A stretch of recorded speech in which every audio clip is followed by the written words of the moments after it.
جب پاکستان آزاد ہوا تو ہمارے آباء و اجداد نے یہ وطن اس لیے حاصل کیا کہ ہم دوسرے درجے کے شہری بننے کے بجائے ایک آزاد اور خود مختار حیثیت سے زندگی گزار سکیں، اور جو باہمی ہمدردی کے جذبے پر قائم ایک فلاحی ریاست ہوتی ہے اس کو قائم کر کے ہم بہترین زندگی بسر کر سکیں۔ جناح صاحب مسلمانوں کے لیے ایک الگ وطن حاصل کرنے کا مشن مکمل کر کے دنیا سے تشریف لے گئے۔ ان کے جانے کے بعد بدقسمتی سے ملک ایک انتشار، افراتفری اور بے چینی کی کیفیت سے دوچار ہو گیا، جو 78 سال گزرنے کے باوجود بھی جوں کی توں موجود ہے۔ فلاحی ریاست کا تصور ایک خواب بن کر رہ گیا اور اس کی عملی شکل دور دور تک کہیں نظر نہیں آتی۔ اسی طرح اسلام اگر کہیں نظر آ رہا ہے تو وہ ہے وطن عزیز کے نام میں، یعنی اسلامی جمہوریہ پاکستان۔ معاشرے میں ہم اگر اسلام کو دیکھیں تو وہ دین جو زندگی اور آخرت کامیاب بنانے کے لیے نازل کیا گیا، غیر ضروری عقائد اور مسائل کو موضوع بحث بنا کر ایک دوسرے پر کیچڑ اچھالنے، دائرہ اسلام سے خارج کرنے، عوام کو کنفیوز اور تقسیم کرنے کے لیے استعمال کیا جا رہا ہے۔ اسی صورتحال کو دیکھتے ہوئے ایک دوسرا طبقہ ہے جو دین سے بالکل متنفر ہے اور ترقی کے روڈ میپ میں اسلام اور مذہب کے کسی طرح کے رول کے قائل نہیں۔ وطن عزیز کے نام میں دوسرا لفظ جمہوریہ کا ہے، اسلامی جمہوریہ، اور جمہوریت کا جو حشر ہم نے کیا کہ مشرقی پاکستان کے بنگالی بھائیوں کو حقیر اور کم درجے کا شہری جانتے ہوئے اپنے سے الگ کر کے وطن عزیز کے ہم نے 2 ٹکڑے کر ڈالے۔ جمہوریت پر بات چلی ہے تو جس سیاست کے ذریعے ملک کی خدمت ہونا تھی،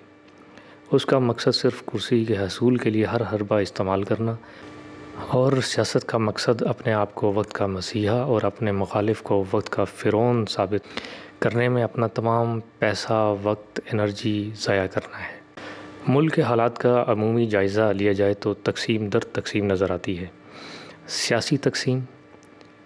فرقہ وارانہ تقسیم، نظریاتی تقسیم، معاشی تقسیم اور لسانی تقسیم، یعنی تقسیم در تقسیم۔ کسی بھی معاشرے کی اندرونی طاقت اور مضبوطی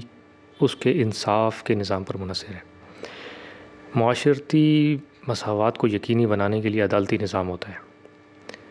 اور اقوام عالم میں ہمارا عدالتی نظام انتہائی پست سطح پر شمار کیا جاتا ہے۔ اقتصادی نظام کی بات کی جائے تو جن ممالک نے پیپر کرنسی فروغ دی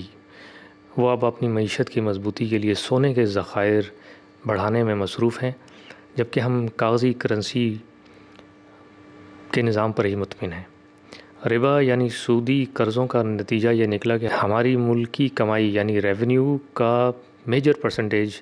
ملک پر لگنے کے بجائے قرض کی ادائیگی میں صرف ہو رہا ہے، اور ملک گویا کہ ایک گرداب میں پھنس چکا ہے۔ ایک ویلفیئر سٹیٹ صحیح معنوں میں اس وقت تک قائم نہیں ہو سکتی جب تک کہ اس میں معاشرتی یعنی سوشل جسٹس کے ساتھ ساتھ معاشی یعنی اکنامک جسٹس نہ ہو، اور یہ اسی وقت ممکن ہے جب تک کہ ایک فری بٹ ریگولیٹڈ اکانومی کو امپلیمنٹ نہ کر دیا جائے، جس میں چند لوگ معاشرے کو ایکسپلائٹ کر کے انفیئر ایڈوانٹیج نہ لے سکیں اور ریوارڈ کو ایفرٹ کے ساتھ منسلک کر دیا جائے تاکہ ایک صحت مند معیشت وجود میں آ سکے۔ وہ ملک جس کے پاس زرعی زمین، گرم پانی کا سمندر، گلیشیئرز، معدنیات، قیمتی دھاتوں کے وافر ذخائر، بے پناہ افرادی قوت موجود ہے، اور پھر بھی وہ اغیار کے سامنے ہاتھ پھیلانے پر مجبور ہے۔ وجہ نیت کا فقدان، اتفاق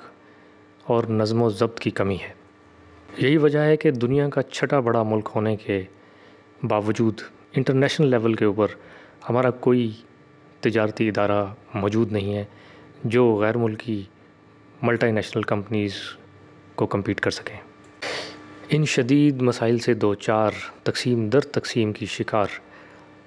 پولرائزڈ سوسائٹی کو راستہ بھٹک کر بھنور میں پھنسی وطن عزیز کی کشتی کو صحیح راستہ دکھا کر صحیح سمت میں لے جانے کے لیے اس فورم کا قیام عمل میں لایا گیا ہے، تاکہ ہم متحد ہو کر آگے بڑھیں اور اقوام عالم میں باعزت طریقے سے اپنا مقام حاصل کریں۔ یاد رہے کہ یہ ووٹ مانگنے والی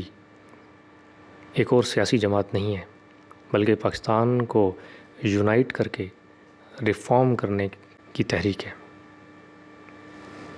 یعنی unite and reform Pakistan. Pakistan زندہ باد۔